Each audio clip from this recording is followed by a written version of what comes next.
Welcome back, all you Fabricans and Fleshbags, to the super, not funny show, reviews. And today I'm reviewing Quantum Leap episode 14. It's entitled SOS, coming to you from NBC, streaming on Peacock. So, what did I think about it, and should you be watching?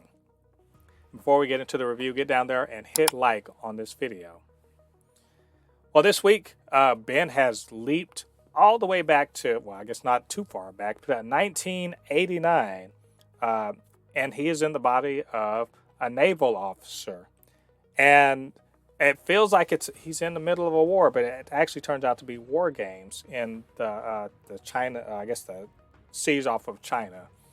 Yes, it's all about, goading the enemy without actually starting a war using war games.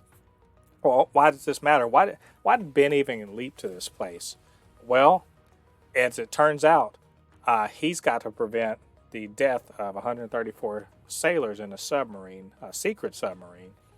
And as the third ranking officer on the ship, he somehow has to convince a very, not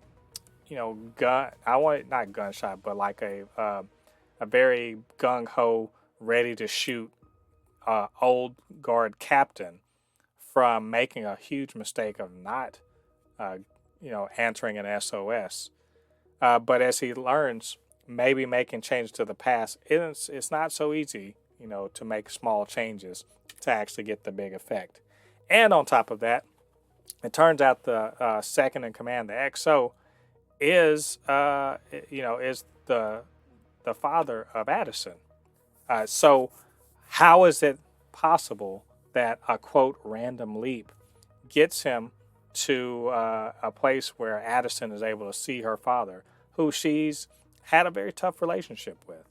As she called him cold and emotionless, didn't talk about, this incident that essentially forced him to resign his commission from the Navy. And so, I really like this episode.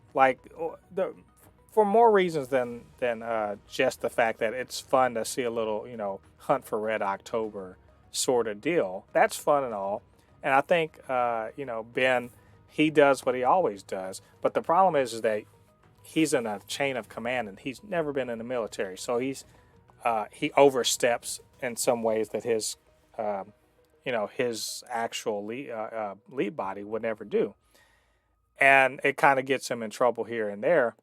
But also he can, he's very empathetic. He's very much able to see details that something's not quite right on this ship. Something's going on with the captain, and it's, being in a chain of command, but where everyone follows orders and that's it, makes it very hard for him to move around and actually make some moves to actually stop this tragedy. So that's all fun and good, and he uses his intelligence and his knowledge to actually craft some solutions, some very novel solutions, in his job as the third in command. I get not comms, but he's the ops officer. But what's really interesting about this, there's a couple things, but what's really interesting about this is that this is essentially Addison's episode, because she has resolved issues and feelings about her father. Her father, who left her family when she was a kid, or she was young, and she saw, infrequently, but he had a very specific, kind of military demeanor, was very kind of cold and distant, and this kind of pent up resentment. She thinks that she's there to basically undo his mistake, but finds out that it's not his mistake, but in fact he's covering up for the mistake of his captain, who he respects greatly and doesn't want to see his reputation tarnished.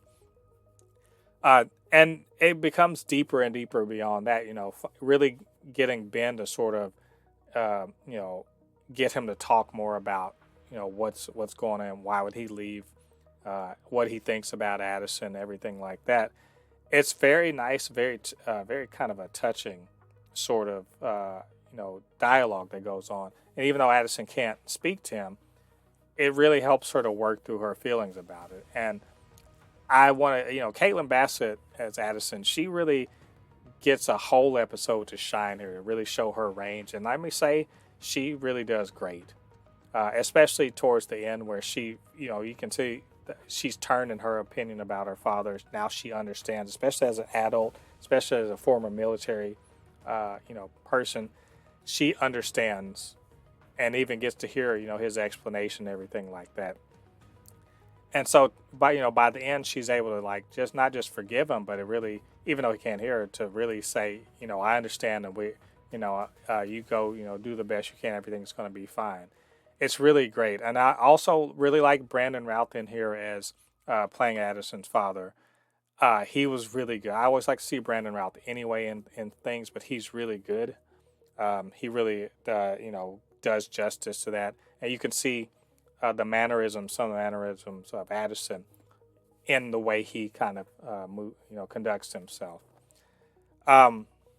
Also, Magic, he sort of gets to do a little work on this particular leap by meeting up with a Chinese counterpart of his to sort of get some information about this tragedy and what caused it, which was a minefield basically out in the ocean. I sometimes, because this is all about Ben, I understand, but I do like to see more of the people who are working at the project, and in particular Magic, just because Ernie Hudson's so good. So it was fun to see him get out and do a little field work, if you will. But overall, this is a good episode.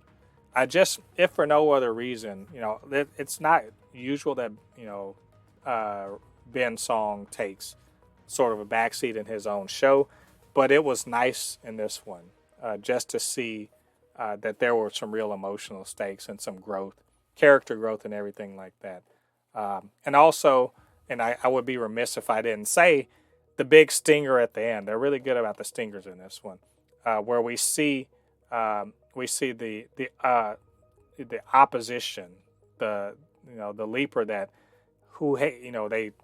they ran him down earlier, but he didn't know what he was doing. He was going to be leaping, but there's definitely an antagonistic relationship going on, even though they actually worked hand in hand to actually solve this particular leap.